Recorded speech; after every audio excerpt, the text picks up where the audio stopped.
Statistically, fewer than 1% of all medical devices fail their patients. Far fewer, in fact.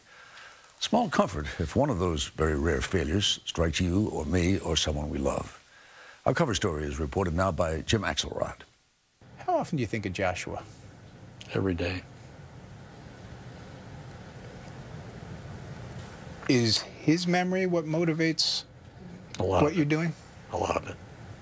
Joshua Ukrup was 21 when he died 7 years ago of a heart attack. Robert Hauser is not a relative. He was Joshua's cardiologist. Why is Joshua the case that's got you? Well, first of all, he's young. It shouldn't have happened. It just shouldn't have happened. The story of what happened to Joshua begins with the discovery as a teen that he'd inherited a heart condition from his father, Lee. He came home from band and his saxophone was dented in a little bit in a few spots. He said, I just passed out and fell forward, so we knew something had to be done. Josh's parents took him to see Dr. Hauser at Abbott Northwestern Hospital's Minneapolis Heart Institute. Hauser decided to implant a cardiac defibrillator called an ICD in Josh's chest. When the heart becomes very chaotic, it shocks the heart back to normal. Although Lee Ukrup and his older son Jacob both had similar heart conditions, neither had shown signs of disease, so only Joshua had an ICD implanted. He was a kid, you know. He was a little reluctant to do it, but he knew it was for the best. 3 years of routine tests and checkups went by uneventfully. And then, in March 2005, Joshua Ukrup took a biking trip in Utah with his girlfriend. His girlfriend saw him fall off his bike and collapse. CPR was attempted, but he could not be resuscitated. He died. He died.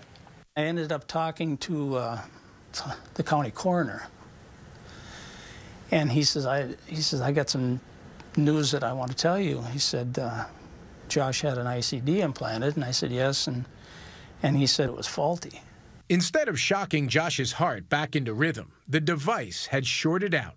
Josh's doctors asked Lee for permission to remove Josh's heart and examine it. And I tell you, it was a very, very hard thing for me to do.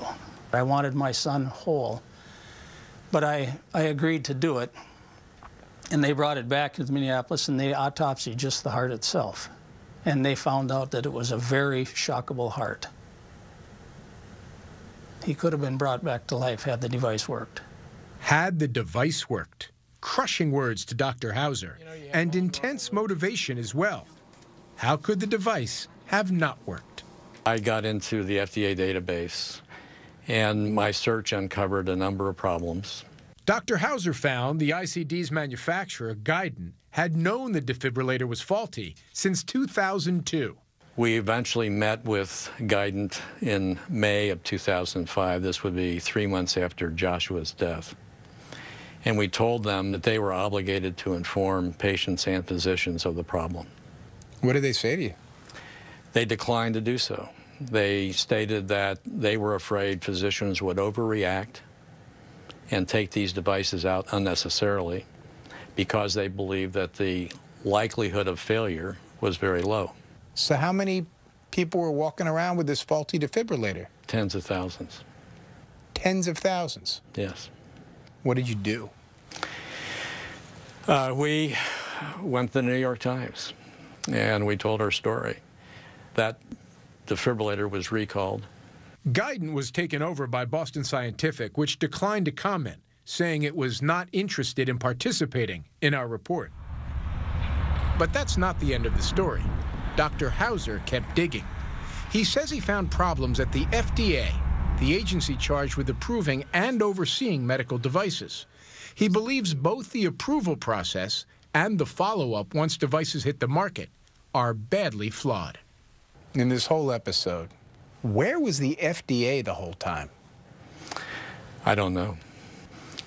The FDA should have been on top of this because Guidant had filed a report with the FDA in August of 2004, laying out the details of the problem with this device. The data we have from our review of recalls showed that FDA had approximately 26 reports of serious adverse events related to this type of device over a 3-year period before the device was recalled. Marcia Cross is healthcare director at the Government Accountability Office, the federal government's watchdog agency. She's in charge of FDA medical product oversight and says she knows the FDA had the reports, but can't say if anyone read them. When you say 3 years, 26 reports of adverse events, Yes. and still no recall, Yes. and then this kid dies. Yes. It was, I think, the reports in the press of this patient that was the precipitating factor for the recall. Well, forgive me, but is that what it takes? It shouldn't be what it takes. That's the concern that we have about their use of the information that they receive. That is the kind of concern that we have. Cross says the nonpartisan GAO put the FDA's oversight of medical products on its list of government areas at high risk for mismanagement and in need of broad reform. But, she says, the problems go back much further. The responsibility for reviewing medical devices was first given to FDA in 1976. The expectation was that FDA was going to put out regulations for each type of medical device, and by 1990, FDA still had not put out regulations for these high-risk medical devices, over 100 different types. In fact, according to Cross, 22 types of important and potentially life-saving medical devices, from automated external defibrillators to electroconvulsive therapy devices, remain without proper regulations. And here we are 22 years later, and the appropriate regulations have not been developed? That's correct. Among these devices, metal-on-metal artificial hips, which have been the subject of a recent recall. Tiny metal shards can break off, releasing toxins into the bloodstream. It's believed that some 500,000 patients could be affected. The metal-on-metal hip was allowed to be grandfathered in on the approval of a similar device already on the market. This, says Dr. Hauser, is a faster and cheaper method to get a product approved. And it's a fundamental and not uncommon problem. Companies are allowed to supplement a new device on a previous approval without conducting any human safety tests. For example, there was a defibrillator lead that functioned very well. The manufacturer decided that they wanted to make a smaller version of the lead, so they shrunk it up. They used the same materials, basically, same design, basically. Very quickly, it became the most popular lead ever. After 2 years of being on the market, it started to break. They may look the same from a material standpoint, from a design standpoint, but they perform vastly differently. We asked to speak with the FDA directly about all of this. We made repeated requests for an on-camera interview. While the agency weighed its response, we spoke with some of its defenders.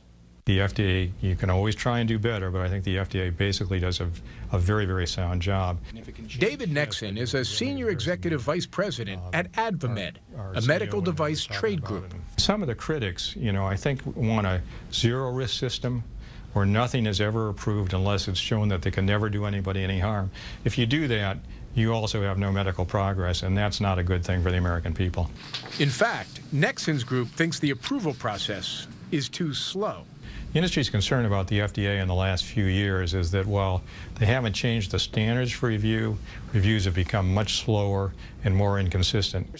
But Dr. Hauser cautions that speeding up an already ineffective approval process could be dangerous because there's also inadequate follow-up after a device hits the market, something called post-market surveillance.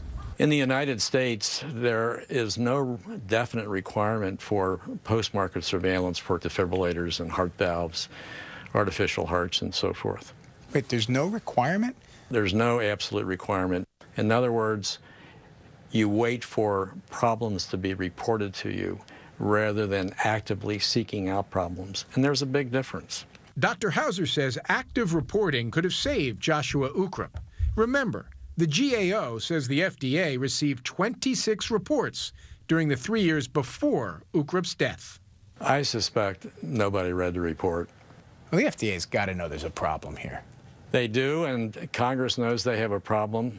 So when you say there can be tens of thousands of people walking around with faulty products, I mean, really, tens of thousands? Yes. It doesn't have to be, in your view. No. Last year, the Institute of Medicine, an independent advisory group, issued a report stating that the FDA's current regulatory framework for most devices is so flawed it should be thrown out and replaced with a new system that, quote, provides a reasonable assurance of safety and effectiveness. AdvaMed's Nexon says that even though in the last couple of years, recalls of device models with problems that could cause serious injury or death have doubled, in his view, the numbers are still small. American people should be very confident that the FDA and the industry working together have an exemplary safety record. There are 50,000 different models of devices on the market right now. About 20 of those on average they find serious problems with. That's less than 0.2%. Why did I have to be the 1%? You know, not wishing it on anybody else, but why does there have to be any? There shouldn't be any. There can't be. When it's that critical of a piece, there can't be that kind of problems with it.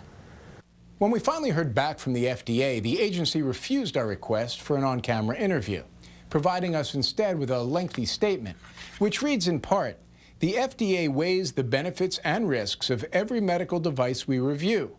We must balance risk with the careful evaluation of patient benefit. This helps promote public health."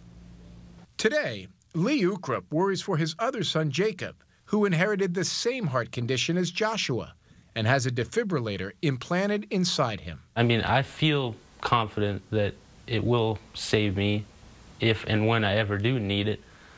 They have assured me that this device is a life-saving device, and I just put my trust in what the doctors say. But this isn't Jake's original device. As the luck of the 1% would have it, a part on Jake's defibrillator was faulty. Remember those smaller leads Dr. Hauser described? Jake was among the 268,000 patients who received that shrunken-up version.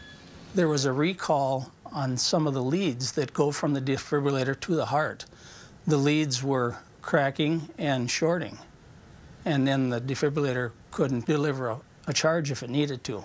After having that device inside him for nearly 3 years, it was replaced before Jake was harmed. But 13 others died. Lee Ukrup says Jake just had better luck than Joshua, and that's not nearly good enough. Somebody out there needs to be looking out for me, for us. We're not doctors, we're not scientists. Here it is 6, 7 years later, you know, you still see that stuff is getting through. Stuff is being recalled, and it's all stuff that the FDA should be looking at, and they should be paying a little bit more closer attention to.